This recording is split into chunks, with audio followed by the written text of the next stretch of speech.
أعوذ بالله من الشيطان اللعين الرجيم. بسم الله الرحمن الرحيم.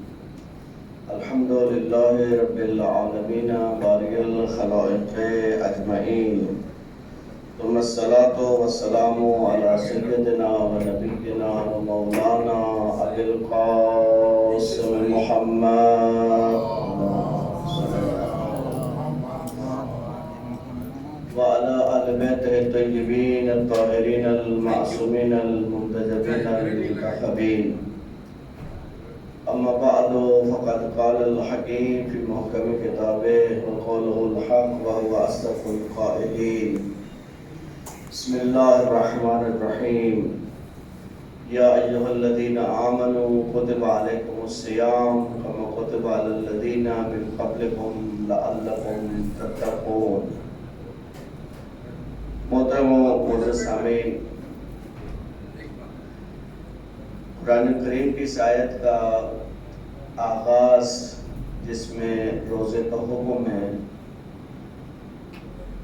یا ایھا الذین آمنوا سے ہے، اے صاحبان ایمان، یعنی اللہ روزے کا شرف ہر کسی کو نہیں دے رہا، یہ شرف صاحبان ایمان کے لیے ہے۔ صاحبان ایمان، آپ پر روزے کو فرض کیا گیا، اور ایسا نہیں ہے کہ یہ روزہ صرف آپ پہ فرض ہے، یہ روزہ سابقہ امتوں پہ بھی فرض تھا۔ اس روزہ کے نتیجہ میں ملے گا کہ آپ کو یقین کے ساتھ نہیں کہا لعلکم تتقون، شاید اس روزہ کے ذریعے آپ تقوی کی راہ پہ چل پڑے۔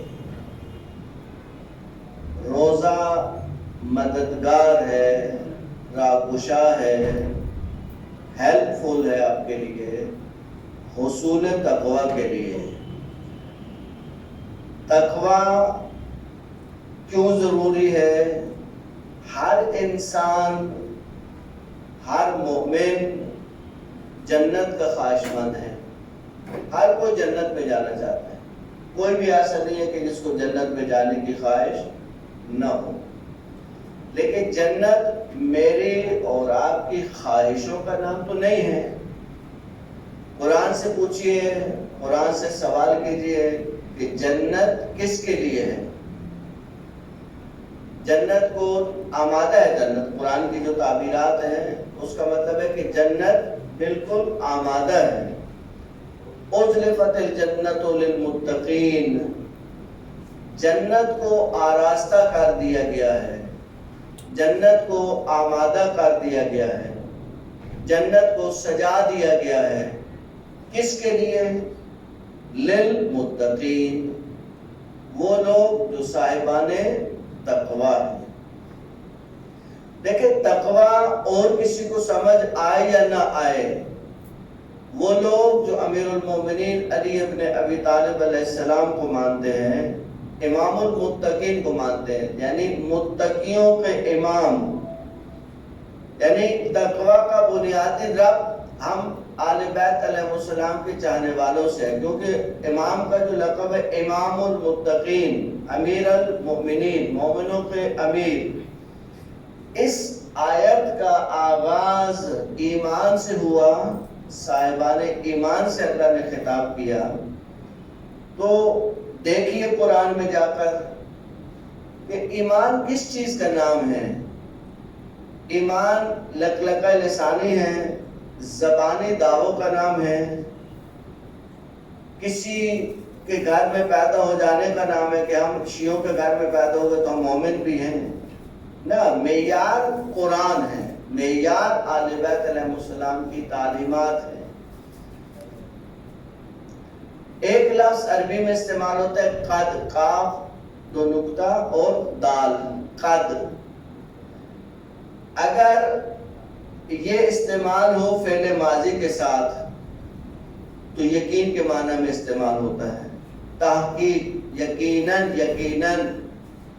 یہی اگر فعل مضارع پہ استعمال ہو، فعل مضارع آپ کو عرض کرو، فعل ماضی یعنی جو کام گزشتہ زمانے میں کیا گیا اس کو کہتے ہیں فعل ماضی، ابھی جب بعد میں جو کام انجام پائے گا اس کو کہتے ہیں فعل مضارع۔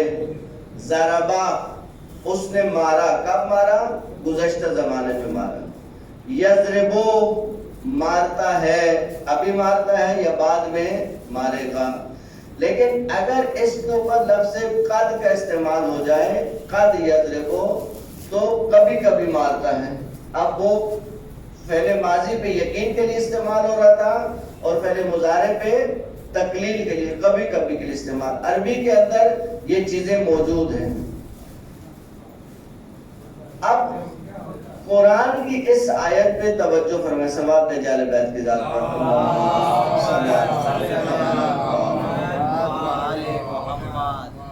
دیکھیں امیر المومنین کی ولادت خانہ کعبہ میں ہوئی. علماء بیان کرتے ہیں کہ مولا کی ولادت سے جسٹ پہلے خانہ کعبہ میں چوریاں شروع ہو گئی. لوگ خانہ کعبہ سے چیزیں اٹھا کے لے جاتے تھے. اب جو بانیانے یا متولی کہیں یا ذمہ داران تھے، انہوں نے یہ طے کیا کہ سر مغرب اس کو تالا لگا دیں، اور 14 لوگ تھے، 14 متولی تھے، سب کے پاس ایک ایک چابی تھی.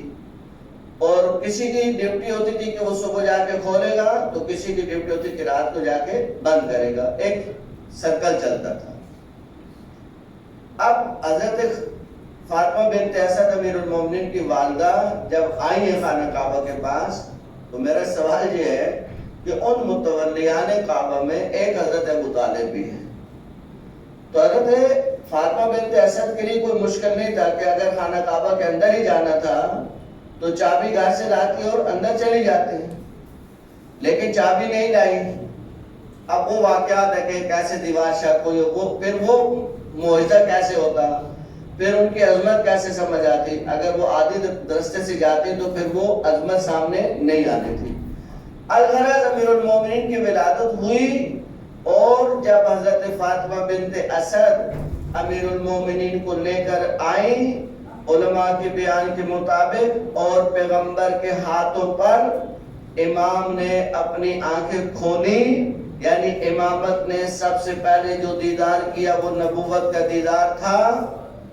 تو کہتے ہیں کہ امیر المومنین نے فرمایا کہ اے پیغمبر خدا، آپ بتائیں کہ میں آپ کو کیا پڑھ کے سناؤں؟ تورات سناؤں، زبور سناؤں، انجیل سناؤں، یا وہ قرآن سناؤں جو ابھی آپ پہ نازل نہیں ہوا ہے؟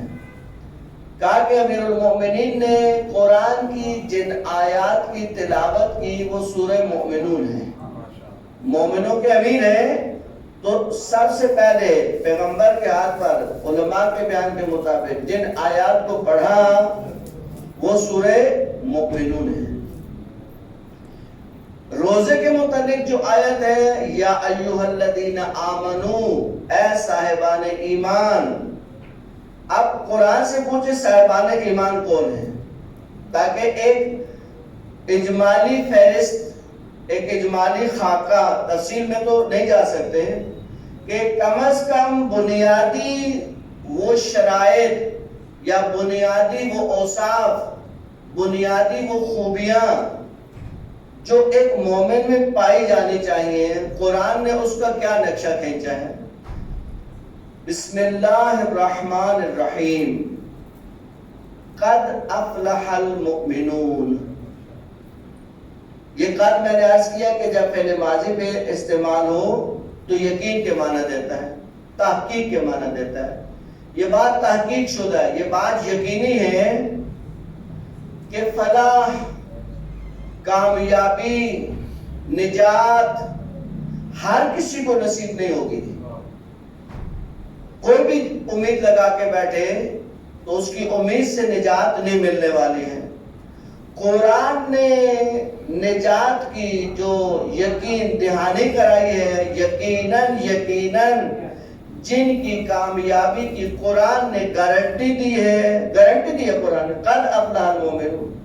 اب جو عربی مزاج سے آشنا ہے وہ ان الفاظ کی لطافت کو سمجھ سکتے ہیں، ان میں کیا لطافت موجود ہے کہ یقیناً یقیناً. اور یہ امیر المومنین پیغمبر کے ہاتھوں پہ پڑھ رہے ہیں، قرآن ناطق، قرآن صامت کی تلاوت کر رہا ہے، اور فرما رہے دیکھو دنیا والوں سنو، آؤ تمہیں علی بتائے گا کہ معیار فلاح کیا ہے؟ نجات پانا چاہتے ہو، کامیاب ہونا چاہتے ہو؟ ہر انسان کامیابی چاہتا ہے۔ بچے جب پیپر دینے جاتے ہیں، جس نے تیاری کی ہوتی ہے وہ بھی چاہتا ہے کہ کامیاب ہو جائے، جس نے تیاری نہیں کی ہوتی وہ بھی چاہتا ہے کہ کامیاب ہو جائے۔ اس سے پوچھے بھی تو کیوں امید رکھتا ہے؟ تو نے تو کچھ پڑھا نہیں ہے۔ لیکن کامیابی کی امید وہ نالائق بھی رکھتا ہے جس نے صلوات بھیج کے آگے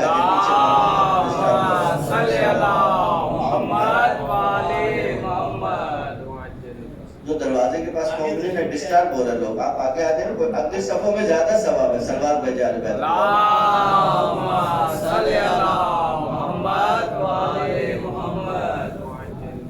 کامیابی کا معیار قرآن نے دیا ہے۔ قرآن سے پوچھئے، قرآن ناطق امیر المومنین قرآن سامنے سے بتا رہے ہیں کہ آؤ تمہیں بتائیں کہ مومن کامیاب ہوگا۔ یہ تو آگے قد افلح المؤمنون، یقیناً کامیابی مومنین کے حصے میں آئے گی۔ اب قرآن سے پوچھئے کہ مومن کون ہے؟ قرآن مومن کس کو کہتا ہے؟ ہر کسی کو مومن کہتا ہے، قرآن تو ہر کسی کو مومن نہیں کہتا۔ قرآن نے سب سے پہلی صفت جو مومن کی ذکر کی ہے، کیونکہ روزے کی آیت کا آغاز ایمان سے ہے، تو ہم چاہتے ہیں کہ ایمان کے متعلق جو بات ہے وہ سمجھ آ جائے تاکہ بات کرنے میں آگے آسانی ہو۔ پہلی نشانی، پہلی علامت، پہلی خوبی مومن کی جو قرآن نے بیان کی ہے، الذین ہم فی صلاتہم خاشعون، مومن وہ ہوتے ہیں جو اپنی نمازوں کو خشوع کے ساتھ انجام دیتے ہیں۔ دیکھیں آپ نے لفظ سنا ہوگا خشوع و خضوع، یہ لفظ استعمال ہوتا ہے، خشوع اور خضوع۔ کیا فرق ہے؟ خشوع اور خضوع میں کیا فرق ہے؟ دونوں عربی کے لفظ ہیں، خشوع بھی عربی کا لفظ ہے، خضوع بھی عربی کا لفظ ہے۔ خضوع جسم کے جھک جانے کو کہتے ہیں، جب جسم جھک جائے اس کو کہتے ہیں خضوع۔ وہ خضوع کے ساتھ نماز پڑھ رہا ہے، یعنی جھک رہا ہے، اس کا ساتھ سجدے میں جا رہا ہے، ساتھ رکوع میں جا رہا ہے۔ جسم جب جھکے اس کے لیے جو کلمہ استعمال ہوتا ہے عربی میں اس کو خضوع کہتے ہیں۔ جب دل جھکے اس کو خشوع کہتے ہیں۔ دل کے جھکنے کا نام خشوع ہے اور جسم کے جھکنے کا نام خضوع ہے۔ اللہ نے یہ نہیں کہا کہ مومن وہ ہوتا ہے جس کا جسم نماز میں جھک جاتا ہے۔ مومن کا صرف جسم نماز میں نہیں جھکتا ہے، مومن کا جہاں جسم جھک رہا ہوتا ہے وہاں اس کا دل بھی عظمت پروردگار کے سامنے جھک رہا ہوتا ہے۔ وہ عظمت پروردگار کا احساس کرتا ہے، سمجھتا ہے کہ میں کس کے سامنے کھڑا ہوں۔ اچھا یہ سمجھ کیسے آئے؟ یہ بات کیسے پتہ چلے کہ انسان خشوع میں ہے یا نہیں ہے؟ اب آپ کو میں ایک مثال عرض کرتا ہوں۔ میں یہاں بیٹھا، مجھے کسی سے اختر بھائی سے مثلا کام ہو گیا، دوران گفتگو کو بات آگے ذہن میں نے آواز دی، وہ آگے یہاں پہ سامنے آگے کھڑے ہو گئے۔ اب جب میں نے ان کو بلایا ہے تو مجھے کیا کرنا ہے؟ ان کو وہ بات جو کہنا چاہتا ہوں وہ بات کہنی ہے مجھے۔ وہ آگے یہاں کھڑے ہیں، میں ادھر دیکھ رہا ہوں، میں ادھر دیکھ رہا ہوں، ادھر دیکھ رہا ہوں، تو وہ پوچھنے کا کرتے کہ مولانا آپ نے مجھے بلایا تو بتائیے کیا کام تھا آپ کو مجھ سے؟ کوئی کام تو آپ نے مجھے آواز دی، مائک سے آواز دی، میں نے آواز سنی آپ کی، میں آ بھی گیا۔ توجہ کیجئے گا، اس جملے میں بہت کچھ آپ کو ملے گا سمجھنے کے لیے۔ آگے مصباح یزدی ایک بہت عظیم عالم تھے قوم کے اندر، انہوں نے ایک دفعہ درس میں کہا کہ ہم نماز پڑھ کے بعض اوقات معاذ اللہ ثم معاذ اللہ میاں کے ساتھ مذاق کرتے ہیں، نماز میں مذاق کرتے ہیں۔ کیا مطلب نماز میں مذاق کرتے ہیں؟ کہا کہ جب آپ نماز کے لیے کھڑے ہوتے ہیں تو کس کے سامنے کھڑے ہیں؟ اللہ کی طرف۔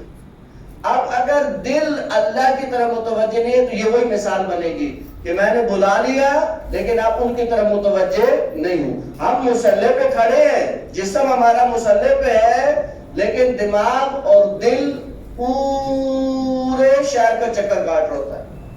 کبھی گھر جا رہے ہیں، کبھی مارکیٹ جا رہے ہیں، کبھی دوستوں سے رج رہے ہیں، کبھی کسی کی بات ذہن میں آ رہی ہے. کیوں؟ کہ خشوع نہیں ہے.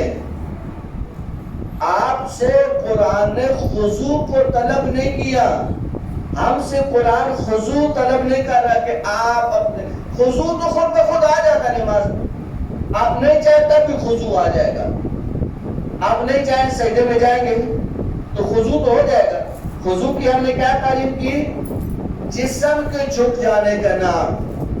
وہ جب آپ رکوع میں گئے جسم جھک گیا، سجدے میں گئے اور جسم جھک گیا، تو جسم تو خود بخود جھک جاتا ہے. آپ نہیں چاہتے تو جھکے گا، تو خضوع تو حاصل ہو جاتا نماز میں. لیکن اللہ نے سورہ مؤمنون میں مومن کی تعریف کرتے ہوئے سب سے پہلے جس صفت کا ذکر کیا ہے وہ خضوع نہیں ہے، وہ خشوع ہے. الذین هم فی صلاتہم خاشعون، وہ اپنی نمازوں میں حالت خشوع رکھتے ہیں.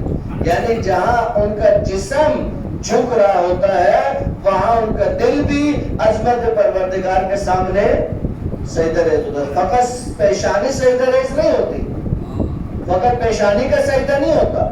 عظمت اب سمجھے کیا ہوتا تھا. ہم نماز پڑھتے ہیں، وضو کرتے ہیں، وضو کر کے آگے بے دھیانی میں وضو ہوا، بے دھیانی میں نماز ہو گئی. آپ پڑھے سیرت اہل بیت کی کتابیں پڑھے کہ امیر المومنین علی ابن ابی طالب علیہ السلام کے سامنے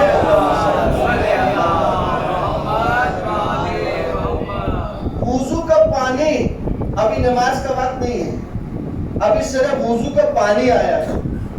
کہا کہ جب وضو کا پانی سامنے آتا تھا تو مولا کے چہرے کا رنگ زرد پڑ جاتا تھا کہ کس دربار میں حاضری ہے، کس ذات کے سامنے کھڑے ہونے جا رہے ہیں. آپ نے وہ واقعہ سنا کہ امیر المومنین کے پاؤں میں جنگ میں تیر لگا.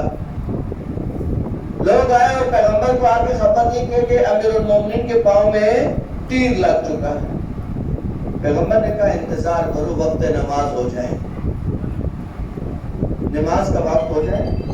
علی جب نماز میں کھڑے ہو جائے تو آپ تیر کو نکال لیجیے. اب آج کا کوئی نادان یا بغض علی سے بھرا ہوا آپ سے سوال کر سکتا ہے کہ یہ کیسے ممکن ہوتا ہے؟ ہمیں تو چیوٹی کاٹ دے تو ہماری پوری نماز ادھر سے ادھر ہو جاتی ہے. تو یہ کیسے ممکن ہے کہ ایک انسان حالت نماز میں ہے اور اس کے جسم سے تیر کو نکال لیا اور اس کو احساس نہیں ہوا؟ یہ سوال آ سکتا ہے اور کوئی سوال کر سکتا ہے. آج کا جواب قرآن کے اندر، اس کا جواب قرآن کے اندر. دیکھیں اہل بیت سے عشق ٹوٹ کے کرے، اہل بیت سے محبت ٹوٹ کے کرے، لیکن جو علمی سوال ہے ان کے جواب علماء سے پوچھے. ہم نے علماء سے جو چیزیں سیکھی ہیں، جو چند ٹوٹے پھوٹے الفاظ علماء سے یاد رہتے ہیں، وہ آپ مومنین کی خدمت میں آ کے عرض کرتے ہیں. قرآن میں اس کا جواب کہاں پر ہے؟ قرآن میں اس کا جواب کہاں پر ہے؟ اس کا جواب قرآن میں اس جگہ پر ہے کہ یہاں پہ حضرت یوسف اور زلیخا کا واقعہ ہے. کہ زلیخا کو جب عورتوں نے تانے دیے کہ تو اپنے گھر میں رکھے ایک غلام، اس کو تو نہیں پتا تھا، ان کو نہیں پتا کہ نبی بنے کے بعد گھر میں رکھے ایک غلام پر تو عاشق ہو گئی. یعنی تیرے یہ اسٹیٹس ہے تو بادشاہ کی زوجہ ہو کے گھر میں رکھے غلام پہ عاشق ہو گئی. اب وہ حضرت یوسف کے جو خصائل خوبیاں جانتی ہے وہ تو خواتین نہیں جانتی. جو چیزیں زلیخا دیکھ چکی ہے وہ تو نہیں دیکھی انہوں نے. اب یہ ان کو سمجھائے کیسے؟ دیکھیں جو کیفیات ہوتی ہیں وہ قابل بیان نہیں ہوتی. ابھی آپ حالت روزہ میں ہیں، آپ کو بھوک لگ رہی ہے، آپ کو پیاس لگ رہی ہے. آخری بات بھوک بھی ہے پیاس بھی، چلے موسم ٹھنڈا ہے تھوڑی زیادہ نہیں ہے لیکن ہوتی ہے بالآخر بھوک اور پیاس. یہ زبان سے تو میں بیان کر سکتا ہوں کہ مجھے اس وقت بھوک لگ رہی ہے. اس کیفیت کو میں کسی کو سمجھا سکتا ہوں؟ اگر کسی کو بھوک نہیں لگتی تو وہ میری اس کیفیت کو نہیں سمجھ سکتا. کیفیات قابل بیان نہیں ہوتی، کیفیات کو خود درک کرنا پڑتا ہے. کیفیتیں سمجھانی نہیں ہوتی، سمجھ میں نہیں آتی، کیفیت نہیں سمجھ میں آتی کسی کو. آپ کہتے ہیں آپ کو کیا پتا میری کیا کیفیت ہے، یہ اردو میں جملہ استعمال ہوتا ہے، آپ کو کیا پتا میری کیا کیفیت ہے اس وقت. یعنی کیفیت میں بیان نہیں کر سکتا آپ کے سامنے، میں کیا بیان کروں کہ میں کس کیفیت میں. اب حضرت زلیخا جس کیفیت میں ہے وہ ان عورتوں کو نہیں سمجھا سکتی. اچھا ایسا کرو، اگر تم میری کیفیت کو سمجھنا چاہتے ہو تو میں تم سے ایک امتحان لیتی ہوں. میں تمہارے سامنے پھل رکھوں گی، چھریاں رکھوں گی. حضرت یوسف تمہارے سامنے سے گزریں گے. تم نے جب یوسف گزر رہے ہو تو ان پھلوں کو کاٹنا ہے. یہ قرآن ہے، وہ قصہ کہانی نہیں ہے، وہ تاریخی واقعہ نہیں کہ کہیں تاریخ ہے کسی نے ایسے گھڑ کے لکھ دی ہوگی. قرآن کی آیت ہے. فَقَطَعْنَا أَيْدِيَهُنَّ، انہوں نے اپنے ہاتھوں کو کیا کیا؟ کاٹ ڈالا. دیکھیں میرے ہاتھ میں چھری ہے، دوست میں آپ سے بات کر رہا ہوں، بات کرتے کرتے چھری میں نے یہاں رکھ دی. اب ذرا سے دبے گی، جب مجھے درد کا احساس ہوگا اور میں فوراً اس کو اٹھا دوں گا. ایسے ہی ہوتا ہے. اب حضرت یوسف جب گزرے انہوں نے پھل کاٹنے کے بجائے اپنے ہاتھوں کو کاٹ ڈالا. یعنی قرآن نے یہ نہیں کہا کہ انہوں نے چھری کو ہاتھ پہ رکھا، ان کو درد کا احساس ہوا اور ہاتھوں کو کھینچ لیا. قرآن کہتا ہے فَقَطَعْنَا أَيْدِيَهُنَّ، انہوں نے اپنے ہاتھوں کو کاٹ ڈالا. یعنی جمال یوسف میں وہ اتنا کھو چکی تھی کہ انہیں اس درد کا بھی احساس نہیں تھا، ورنہ ہاتھ رک جاتے. ہاتھ رکے نہیں ہے. اگر ایک انسان کے جمال میں کھو جائے، اس کو اپنے ہاتھ کٹنے کا احساس نہیں ہوتا، تو جو جمال پروردگار میں کھو جائے. وہ جمال پروردگار کیا ہوتا ہے، میں اور آپ کیا سمجھے. کیا قرآن میں آیات ہے اور اللہ کے جو اوصاف ہیں، اللہ جمیل وَيُحِبُّ الجمال، وہ جمیل ہے اور جمال کو پسند کرتا ہے. تو امیر المومنین کے پاؤں سے تیر نکلا اور مولا کو احساس نہیں ہوا. کیوں کہ وہ خشوع کے اس آخری مرتبے پر ہے کہ جسم نہیں چھپا ہوا تھا نماز کے اندر، بلکہ دل بھی خدا کے سامنے سجدہ ریز تھا. قلب امیر المومنین بھی خدا کے سامنے اتنا ہی سجدہ ریز ہے جتنا جسم سجدہ ریز ہے. عزیزو، روزہ آپ کو اس سفر پہ لے جانے کے لیے کہ آپ اس سفر کو طے کریں، آپ پروردگار کے اتنے قریب ہو جائیں. یہاں پہ دیکھیں کچھ ناپاکوں لوگوں نے سوال اٹھائے ہیں. مثلا امیر المومنین نے زکوٰۃ دی حالت رکوع، میں اگر یہاں نماز پڑھ رہا ہوں اور میرا دماغ اتنا ذات پروردگار کے ساتھ لگا ہوا ہے تو مجھے کیسے پتہ چلے گا کہ کوئی فقیر آیا یا نہیں آیا. یہ سوال کیا لوگ.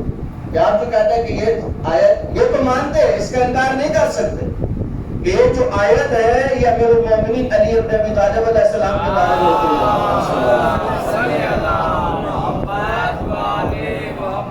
علامہ نقل سے کسی نے پوچھا کہ بولے یہ کیا بات ہوئی کہ جب آپ اذان دیتے ہیں جس کا وقت آہستہ آہستہ قریب ہو رہا ہے تو آپ جب اللہ کا نام لیتے ہیں تو کہتے ہیں اللہ اکبر، باقی اللہ کے صفات کا ذکر نہیں کرتے ہیں.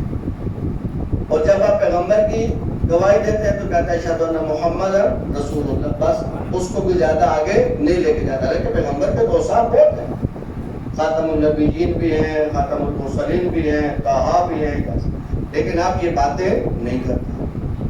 لیکن جو ہی امیر المومنین علی ابن ابی طالب علیہ السلام کا نام آتا ہے آپ پوری لمبی گردان پڑھتے ہیں. اشہد ان امیر المومنین و امام المتقین علی ولی اللہ وصی رسول اللہ و خلیفۃ بلا. بس کہ یہ کیا مطلب ہے؟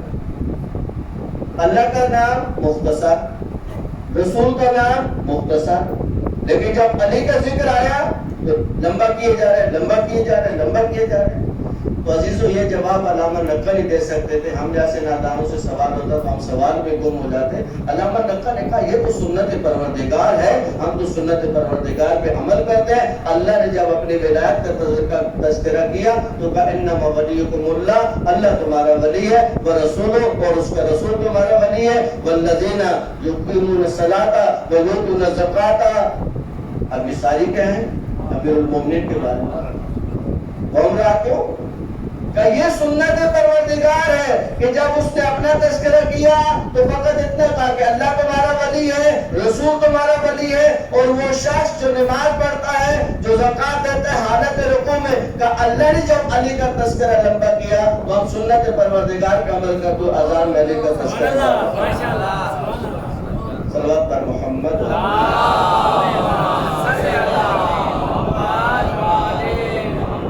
عزیزان، اللہ نے آپ سے ہم سے صرف سادہ نماز نہیں پڑھوائی، یہ حکم نہیں کہ آپ آئیں نماز فریضہ ادا ہو جائے گا، اس سے پریشانی کہ پھر ہمارا فریضہ کدھر جائے گا، فریضہ تو ادا ہو گیا، لیکن دیکھیں نماز کے درجات ہیں، نماز کے درجات ہیں، جتنا آپ کا خضوع سے بڑھ کے خشوع بڑھتا جائے، خضوع تو ہے نماز، خضوع تو قہری طور پہ حاصل ہو جاتا ہے۔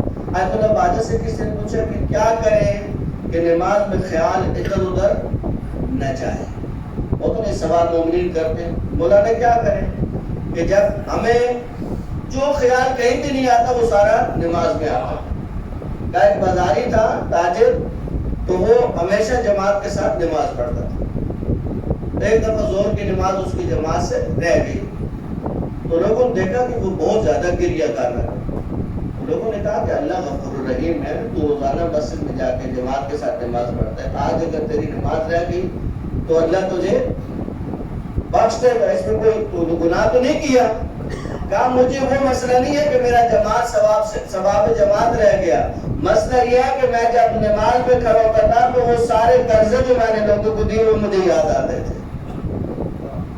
اب یہ سوال آیت اللہ باجہ سے کس نے کیا کہ کیا ایسا کرے کہ نماز میں خیال ادھر ادھر نہیں جائے۔ آیت اللہ نے کہا کہ اس کے 3 طریقے ہیں، اور جلدی جلدی اس کو تاکہ اذان پہ ختم ہو جائے۔ کہ کچھ کام نماز سے پہلے کرنے کے، پہلے کرنے کیا مطلب؟ کہا نماز سے پہلے نماز کی اچھی تیاری کریں، وقت سے پہلے وضو کریں، خوشبو لگائیں، اپنے آپ کو آمادہ کریں، سوچیں کہ میں کس کی بارگاہ میں حاضری کے لیے جا رہا ہوں۔ اہتمام نماز، آپ شادی میں ایسے اٹھ کے نہیں چل پڑتے کہ آپ نے منہ دھویا اور اٹھ کے شادی میں چل پڑتے، کسی بھی شادی میں ایسے کبھی گئے نہ کپڑے استری ہوں گے، نہایا جائے گا، پرفیوم لگایا جائے گا، جوتے پالش ہوں گے، یہ سارے اہتمام ہوتے ہیں۔ کہ نماز کو ہمیشہ اہتمام کے ساتھ پڑھیں۔ دوسرا، نماز میں جب آئے تو ترجمہ یاد کریں، جو آیتیں پڑھ رہے ہیں، سورہ ہم پڑھ رہے ہیں، سورہ فلق پڑھ رہے ہیں، سورہ ناس پڑھ رہے ہیں، سورہ قدر پڑھ رہے ہیں، اس کا ترجمہ یاد کریں تاکہ آپ کا دل و دماغ اس ترجمے کی طرف رہے، اس پہ ذات پروردگار کا تذکرہ ہے تو خود آپ کا ذہن اللہ کی طرف متوجہ رہے گا۔ کا تیسرا، نماز کے بعد خیال کریں کہ میں بھی نماز پڑھ کے آیا، قرآن کی آیت ہے ان الصلاۃ تنہی عن الفحشاء والمنکر، نماز یقیناً انسان کو بے حیائی اور برائی سے روکتی ہے۔ تو ہم تو یہاں سے نماز پڑھ کے گئے اور وہاں جا کے مووی دیکھنا شروع، وہاں بیٹھ کے غیبتیں کرنا شروع، وہاں بیٹھ کے فضولیات شروع۔ اس کا مطلب ہے کہ اس نماز میں بھی اتنی جان نہیں ہے کہ ہمیں ان برائیوں سے روکے۔ قرآن کی صریح آیت ہے ان الصلاۃ، یقیناً نماز انسان کو روک دیتی ہے، کس سے؟ ان الصلاۃ تنہی عن الفحشاء والمنکر۔ فحشا ہمارے نزدیک کسی اور معنی میں استعمال ہوتا ہے، قرآن میں فحشا خلوت میں بیٹھ کے جو گناہ کیے جاتے ہیں، فحشا عربی میں اس کے لیے استعمال ہوتا ہے، منکر الٹ ہے۔ دیکھیں امر بالمعروف اور نہی عن المنکر، وہ منکر جو سامنے ہوتا ہے اس سے روکنا ہوتا ہے۔ تو یہ وہ چیزیں ہیں جو آل بیت علیہ السلام کی تعلیمات کے سائے میں ہم سمجھ سکتے ہیں کہ ایمان کی آج پہلی صفت کو بہت اجمال کے ساتھ بہت مختصر انداز سے آپ کی خدمت میں پیش کرنے کی کوشش کی کہ خشوع حاصل کریں، نماز میں خشوع کی کیفیت اپنے اندر پیدا کریں تاکہ وہ مطلوب نماز جو اللہ ہم سے چاہتا ہے اس کو ہم پڑھ سکیں۔ اللہ تعالیٰ سے دعا کرتے ہیں کہ ان ذوات مقدسہ کے صدقے، آل بیت عصمت و طہارت کے صدقے جنہوں نے نماز کو معراج بخشی، اے اللہ ہمیں خضوع اور خشوع کے ساتھ نماز پڑھنے کی توفیق نصیب فرما۔ جو مومنین یہاں پہ حاضر ہیں، جو نہیں آ سکے، جو بھی ان کی دلی خواہشات ہیں، ان کی تمنائیں ہیں، ان کی دعائیں ہیں، ان کو اپنی بارگاہ میں مستجاب فرما۔ جو پریشان مومنین ہیں ان کی پریشانیوں کو دور فرما۔ جن مومنین نے دعائیں ہمارے ذمہ لگائی ہیں تو علیم بذات الصدور ہے، سب کے نام نہیں یاد رہتے، اللہ ان کی دعاؤں کو اپنی بارگاہ میں مستجاب فرما۔ یا اللہ ہمیں روزے کی روحانی معنوی نعمات سے مالا مال ہونے کی توفیق نصیب فرما۔ روزے کے جو دینی مقاصد ہیں، جو الہی مقاصد ہیں، جو جسم سے بڑھ کر مقاصد ہیں، ان کو حاصل کرنے کی توفیق نصیب فرما۔ جوانوں کو سیرت علی اکبر، ماں بہنوں کو حیات کی چادر نصیب فرما۔ پریشان حال مومنین کی پریشانیوں کو دور فرما۔ ہمارے آقا اور مولا امام علیہ السلام کا جلد ظہور فرما۔ آقا کے قدموں میں جامع شہادت کی سعادت نصیب فرما۔ ہماری دعائیں اپنی بارگاہ میں مستجاب فرما۔ تمام مرحومین بالخصوص مرحومہ سریہ عبدالحسین کوکر، اختر زمان صاحب کے مرحومین، دیگر مومنین، آپ کے مرحومین، شہداء ملت جعفریہ، سب کے لیے بسم اللہ الرحمن الرحیم، الحمدللہ رب العالمین الرحمن الرحیم مالک یوم الدین، ایاک نعبد و ایاک نستعین اهدنا الصراط المستقیم صراط الذین انعمت علیہم غیر المغضوب علیہم۔ بسم اللہ الرحمن الرحیم، قل هو اللہ احد اللہ الصمد لم یلد ولم یولد ولم یکن له احد۔ بسم اللہ الرحمن الرحیم، قل هو اللہ احد اللہ الصمد لم یلد ولم یولد ولم یکن له احد۔ بسم اللہ الرحمن الرحیم، قل هو اللہ احد اللہ الصمد لم یلد ولم یولد ولم یکن له احد۔ اعمال کی قبولیت کے لیے بآواز بلند صلوات۔